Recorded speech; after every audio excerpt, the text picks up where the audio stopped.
오늘의 주요 뉴스입니다. 군산시가 새만금 고령친화산업복합단지 조성에 시동을 걸었습니다. 군산시는 내년 국가 예산에 3억 원이 반영됨에 따라 타당성 용역을 진행합니다. 내년 말에 용역이 마무리되면 예비 타당성 조사와 실시 설계를 거쳐 오는 2029년 착공에 들어간다는 계획입니다. 노후를 보내기 위해 가꾸던 익산 웅포의 정원 부지에 있는 소나무 수십 그루가 무단 벌목됐습니다. 이곳에서 수십 년간 키워온 아름드리 소나무들이 불법으로 잘려나가고 약물 투입으로 고사하는 등 정원 부지가 폐허로 변했습니다. 경기도에서 노후를 보내기 위해 웅포에서 정원을 가꾸던 피해자는 허사가 됐다며 범인을 잡아달라고 경찰에 신고했습니다. 여러분 안녕하십니까? 12월 16일 화요일 종합뉴스입니다. 군산시가 새만금 고령친화산업 복합단지 조성에 시동을 걸었습니다. 군산시는 내년 국가 예산에 3억 원이 반영됨에 따라 타당성 용역을 진행합니다. 내년 말까지 용역이 끝나면 예비 타당성 조사와 실시 설계를 거쳐 오는 2029년 착공에 들어간다는 계획입니다. 매립이 한창이 새만금 809입니다. 이재명 정부의 국정과제에 반영된 고령친화산업복합단지 조성을 위한 구상이 본격화됐습니다. 국가산단 132만 제곱미터 가운데 절반인 66만 제곱미터의 고령친화기업 집적단지를 조성할 계획입니다. 군산시는 에이지테크 기반의 AI 돌봄 로봇과 웨어러블 기기, 디지털 의료기기, 스마트 홈케어 등 첨단 기술 분야 기업을 우선 유치할 방침입니다. 특히 국내 고령친화 제조기업 1018개 가운데 매출 50억 원 이상 80개 기업을 우선 유치하고 글로벌 실버 산업 생산 연구 중심지로 육성할 계획입니다. 또 13만 제곱미터 부지에는 기술원과 인증원, 기업지원단, 인재개발원, 진흥재단 등 5대 핵심 기관이 들어서 연구와 평가, 생산, 판로를 아우르는 전주기 지원 체계를 갖출 예정입니다. 군산시는 내년에 3억 원을 들여 타당성 연구 용역을 진행한 뒤 2029년 착공을 목표로 하고 있습니다. 다만 사업 추진을 위해서는 예비 타당성 조사를 통과해야 하는 과제도 남아 있습니다. 군산시는 이번 사업이 실버 산업을 통한 일자리 창출과 해외 수출 전진기지 육성에 도움이 될 것으로 기대하고 있습니다. 집중한 고령화 수요를 군산의 새로운 산업 기회로 만드는 것이고요. 또 이 단지가 2033년도에 조성이 되면은 바이오와 헬스케어 관련 기업 유치는 물론이고 또 청년과 기술 인력들을 위한 양질의 그런 일자리가 대거 창출될 것으로. 급속히 진행되는 고령화 시대. 군산시가 실버 산업 대응에 본격적으로 나서고 있습니다. KCN 뉴스입니다. 공공기관 2차 이전이 2027년부터 본격화될 전망입니다. 김윤덕 국토부 장관은 대통령 업무보고를 통해 내년에 공공기관 2차 이전 계획을 공식 발표하겠다고 밝혔습니다. 이어 이듬해부터 이전 작업을 시작하겠다고 덧붙였습니다. 전북자치도는 국민연금공단과 연계할 수 있는 금융과 자산운용기관, 농생명, 식품, 바이오기관을 집중 공략할 예정입니다. 인공태양이라고 불리는 핵융합 연구시설 사업 공모 탈락이 전북도의 전략부재 때문이라는 지적이 제기됐습니다. 여명선 도의원은 어제 5분 자유발언에서 인공태양 부지 공모 절차가 1여년 전부터 계획됐지만 전북도가 뒤늦게 대응해 전략 대결에서 패했다고 말했습니다. 또 유치에 성공한 전남도는 4년 전부터 본격적인 준비를 해 유치 전담팀까지 운영했다며 이재명 정부가 국토 균형 발전을 강력 추진하지만 기회를 잡기 위해서는 노력과 대책이 필요하다고 지적했습니다. 전북도가 아리백 시대를 선도하기 위해 새만금의 7기가와트 발전단지를 조성합니다. 전북도는 새만금에 오는 2029년 수상태양광 1.2기가와트를 시작으로 태양광 3기가와트, 해상풍력 4기가와트 등 모두 7기가와트의 대규모 발전단지를 조성할 계획입니다. 또 광역 전력망을 통해 1.5기가와트 규모의 전력 공급 능력을 확보할 계획입니다. 새만금은 서해안권과 수도권을 연결하는 광역 전력막 구축이 용이해 기업 간 개통 연결에 유리한 입지를 갖추었다는 평가를 받고 있습니다. 내년 도지사 선거에 나서는 안호영 국회의원이 정부의 반도체 클러스터를 새만금으로 이전할 것을 촉구했습니다. 안 의원은 오늘 국회에서 기자회견을 갖고 용인 반도체 클러스터를 위해 전기를 억지로 수도권으로 끌고 가는 대신 기업이 전기가 넘쳐 흐르는 새만금으로 오는 게 해법이라고 주장했습니다.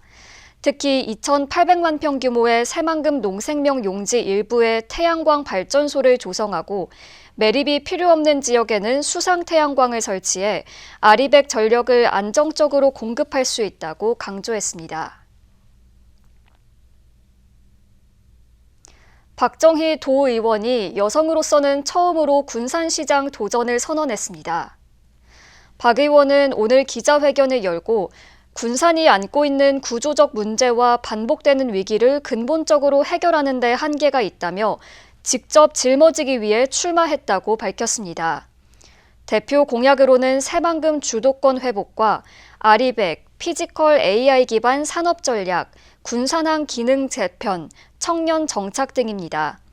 박 의원은 군산시 의회 3선 출신으로 군산에서 처음으로 여성시의원과 여성시의회 의장을 지냈습니다. 박경철 전 익산시장이 내년 익산시장 선거에 출마합니다. 박 전 시장은 오늘 익산시청 브리핑룸에서 출마 기자회견을 갖고 차기 시장은 익산에 수십 년간 뿌리를 두고 익산 사회의 근본을 정확히 파악할 줄 아는 올바른 리더십을 가진 사람이어야 한다고 강조했습니다. 이어 대표 공약으로 식품도시 익산건설과 세계 정상회의 익산 유치, 부송동 쓰레기 소각장 이전과 함께 대형 컨벤션 센터 건립 등을 내세웠습니다. 군산 도란도란과 군산 중앙로, 대야 상점가 등 세 곳이 골목형 상점가로 새로 지정됐습니다. 도란도란 상점가는 오시오 거리와 우체통 거리 주변이며 군산 중앙로는 미원로 일원, 대야 상점가는 대야 농협에서 대야시장 주변입니다. 이번 지정에는 월명동 흥남동 일대 구도심 상권과 함께 군산에서 처음으로 면지역인 대야면이 골목형 상점가로 포함됐습니다. 이로써 군산시 골목형 상점가는 기존 11곳에서 14곳으로 확대됐습니다. 정원이 딸린 카페 등을 운영하며 노후를 보내려 했던 곳이 심각하게 훼손됐다면 심정이 어떨까요? 익산 웅포에서 생긴 일입니다. 수십 년간 키워온 아름드리 소나무들이 불법 벌목되고 약물 투입으로 고사했습니다. 피해자들은 경찰에 사건 경위를 밝혀달라며 신고했습니다. 개인 소유인 익산 웅포의 한 임야. 한편에 펜션이 있고 조만간 카페를 지으려고 했던 곳입니다. 얼마 전만 해도 지름 60cm가 넘는 아름드리 소나무들이 숲을 이뤘던 곳이기도 합니다. 그런데 현재의 모습은 처참합니다. 숲은 온데간데 없고 벌목된 소나무만 나뒹굴고 있습니다. 또 다른 소나무는 톱질 자국까지 선명합니다. 경기도에서 내려와 노후를 보내려 했던 곳이 심각하게 훼손된 겁니다. 노후의 그 마지막 인생을 이제 마무리를 지으려고 그렇게 생각했던 거예요. 생각했던 건데 다 펴버렸으니 뭐 저거 할 수 있는 게 없잖아요. 불법 벌목 피해를 입지 않은 다른 소나무는 말라 죽고 있습니다. 소나무 잎이 노랗게 변하다 보니 익산시는 제선충병 감염을 의심해 검사를 진행했습니다. 하지만 제선충병 감염은 아닌 것으로 판명됐습니다. 말라 죽어가는 소나무를 자세히 살펴보니 약물 투입 흔적이 보입니다. 소나무마다 인위적으로 구멍을 뚫은 흔적이 눈에 띕니다. 멀쩡한 소나무를 일부러 고사시키려 했던 것으로 추정되고 있습니다. 이처럼 피해를 입은 소나무만 28그루에 달합니다. 반면 아름드리 소나무 주변에 있는 다른 종류의 작은 나무들은 피해를 입지 않았습니다. 소나무에 대해서 이렇게 다 이런 일을 저질렀다는 게 우리 상식으로는 생각지도 못하는 그런. 피해자들은 소중한 터전이 파괴됐다며 경찰에 신고했습니다. 경찰은 정확한 경위를 조사하고 있습니다. 산림을 훼손하면 5년 이하의 징역 또는 5천만 원 이하의 벌금에 처해집니다. 정말 정확하게 이걸 밝혀졌으면 좋겠고요. 다시는 이 지역에 이런 일이 벌어지지 않도록. 노후의 삶을 꿈꾸며 함께하려 했던 푸른 소나무 숲.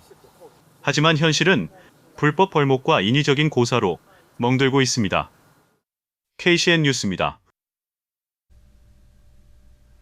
남원 지역 가금 농장에서 고병원성 조류 인플루엔자가 나왔습니다.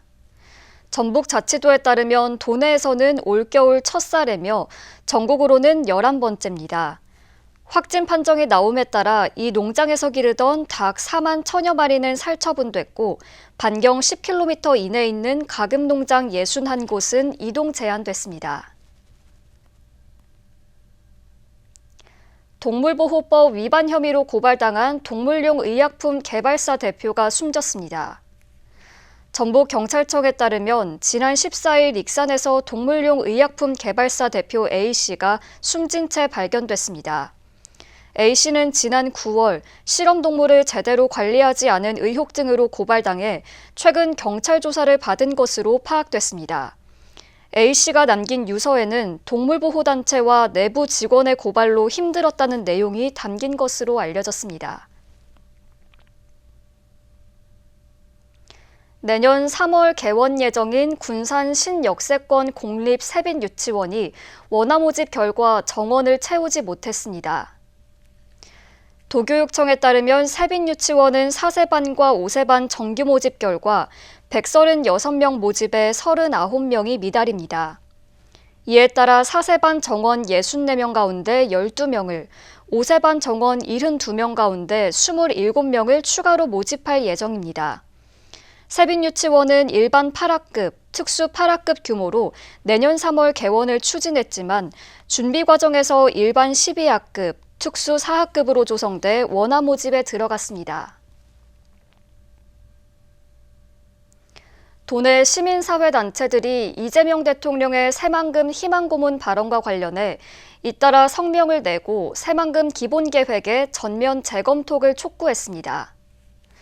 전북환경운동연합은 매립속도전의 낡은 정책에서 벗어나야 한다며 도민이 주도하는 공론화 기구를 만들어 농생명 용지의 산업단지 전환 타당성과 조력발전의 경제적 확보 방안 등을 논의해야 한다고 주장했습니다. 또 체제전환 전북 네트워크는 갯벌 보존과 상시 해수 유통을 전제로 기본계획의 전면 재검토를 요구했습니다. 군산환경운동연합은 금강 하구독과 내항, 외항, 군산항의 토사를 새만금 매립토로 활용해야 한다고 강조했습니다. 한때 1,000세가 넘었던 익산 미분양 아파트가 감소세를 보이고 있습니다.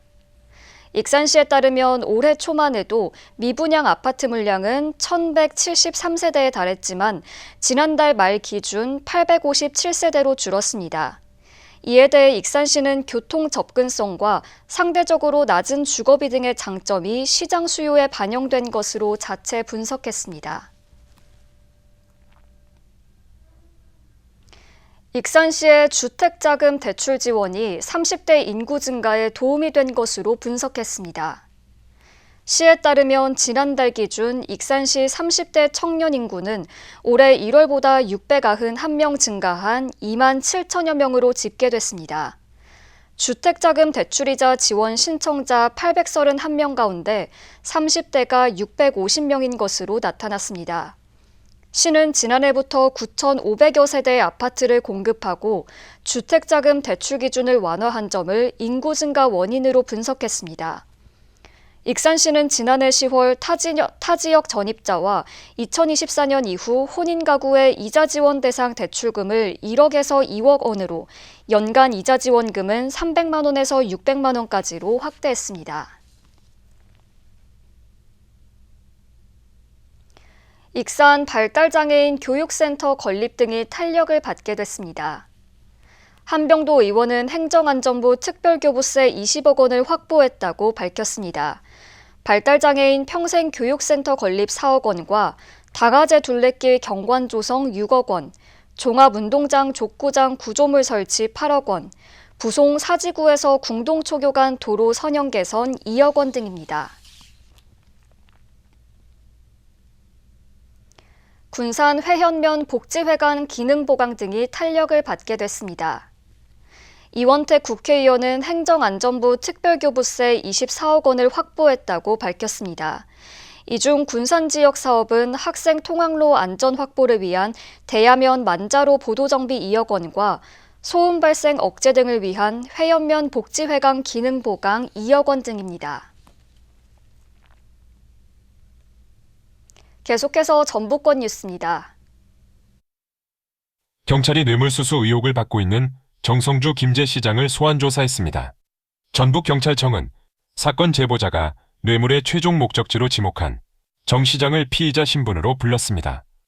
김제 시청 전 청원 경찰인 제보자 김 씨는 앞서 친인척 업체 사업 수주를 대가로 8,300만 원을 정 시장에게 직접 전달하거나 당시 시청국장 A 씨를 통해 전달했다고 증언했습니다.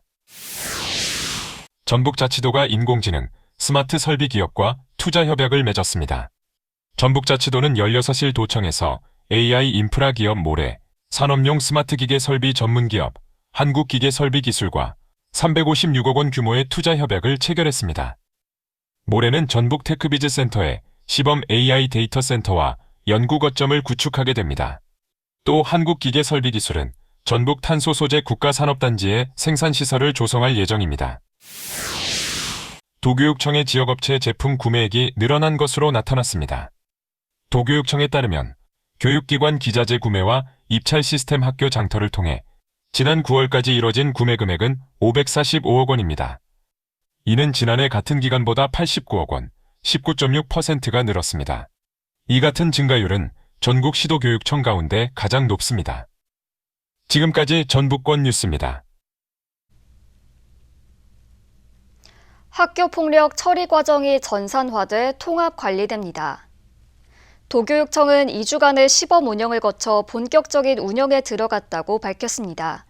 이에 따라 일선 학교에서 진행하는 학교폭력 처리 과정은 전산화로 통합 관리되며 관련자에게는 단계별 문자 알림 등이 제공됩니다. 국립군산대와 호주 멜버른대가 해상폭력 분야 글로벌 공동연구에 나섭니다. 군산대는 지난 11일 호주 멜버른대와 해상폭력 공동연구 추진을 위한 업무 협약을 맺고 협력체계를 구축하기로 했습니다. 협약에 따라 군산대 풍력에너지혁신연구센터와 멜버른대 호주 해상풍력에너지센터는 풍력 지지구조 시스템 분야에 대해 공동연구 프로젝트를 추진합니다. 한편 군산대 에너지혁신연구센터는 지난 2022년 4월에 설립된 국내 대표적인 풍력발전 연구센터입니다. 군산시가 시민의 의견을 들을 수 있는 상시 소통 플랫폼 시민정책 소통단을 운영합니다. 시에 따르면 시민정책 소통단은 군산에 거주하는 만 15세 이상은 누구나 참여할 수 있으며 온오프라인 방식으로 운영됩니다. 온라인에서는 오픈 채팅방을 중심으로 주요 현안 설문과 시정 만족도 조사, 정책 아이디어 접수 등이 이루어집니다. 오프라인 현장 토론회는 연 4회 내외로 주제별, 세대별 이슈를 논의할 계획입니다. 군산시가 오늘 우수 집단급식소 9곳을 새로 선정했습니다. 시에 따르면 시설과 환경, 개인 위생 등을 평가해 어린이집 4곳과 유치원 2곳, 산업체 3곳을 우수 집단급식소로 선정했습니다. 선정된 업소에는 우수업체 현판과 식중독 예방 물품을 지원하고 최우수 시설은 포상을 받을 수 있습니다. 선정된 업소는 앞으로 3년간 전년보다 점수가 20점 미만 감소할 경우 집중관리에 들어가게 됩니다. 한편 군산시는 이번 선정을 포함해 우수 집단 급식소를 18곳으로 확대했습니다. 군산시가 연말을 맞아 관광명소 5곳을 겨울 촬영지로 선정했습니다. 이번에 선정된 곳은 은파 호수공원과 경암 철길마을, 초원사진관, 비어포토, 내항 일원 등입니다. 시는 군산을 찾는 관광객들에게 색다른 볼거리와 사진 촬영 공간을 주고 지역 상권 활성화를 위해 겨울 촬영지를 마련했습니다. 이곳에는 대형 트리와 산타 조형물, 크리스마스 포토존 등이 설치됐습니다. 한병도 국회의원이 민주당 우수 의원에 선정됐습니다. 한 의원은 올해 국정감사에서 불법 비상계엄 사태 위법성과 책임 소재를 집중 추궁하고 새마을금고 부실 문제와 재복공무원 처우 개선 등 민생 현안을 꼼꼼히 챙겼다는 평가를 받았습니다. 한 의원의 민주당 우수 의원 선정은 올해로 6년 연속입니다. 다음은 우리 동네 소식입니다.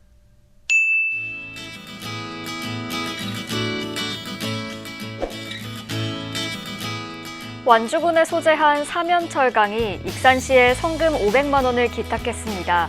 성금은 취약계층을 지원하는 데 쓰일 예정입니다. 염규환 대표는 지역사회와 함께 성장해온 기업으로서 도움이 되길 바라는 마음으로 기부했다고 전했습니다.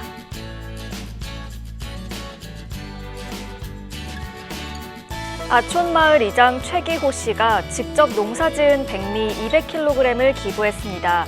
최 씨는 부친의 업을 이어받아 9년째 농사를 짓고 있습니다. 또 마을 대소사에 앞장서며 어려운 이웃을 돕고 있습니다. 이어서 내일의 날씨입니다.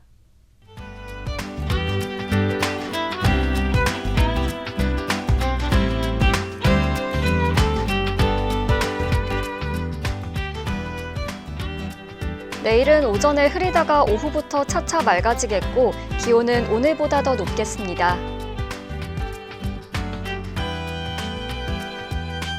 일부 지역에는 1km 미만의 안개가 끼는 곳이 있겠습니다.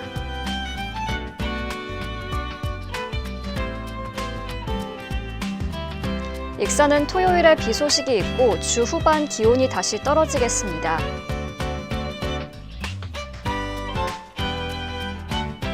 군산도 토요일에 비가 예보돼 있고 바다의 물결은 최고 2m로 일겠습니다. 날씨였습니다.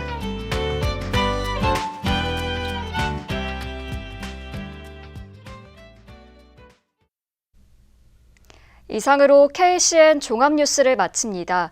정확한 보도로 늘 함께하겠습니다. 시청해주신 여러분 고맙습니다.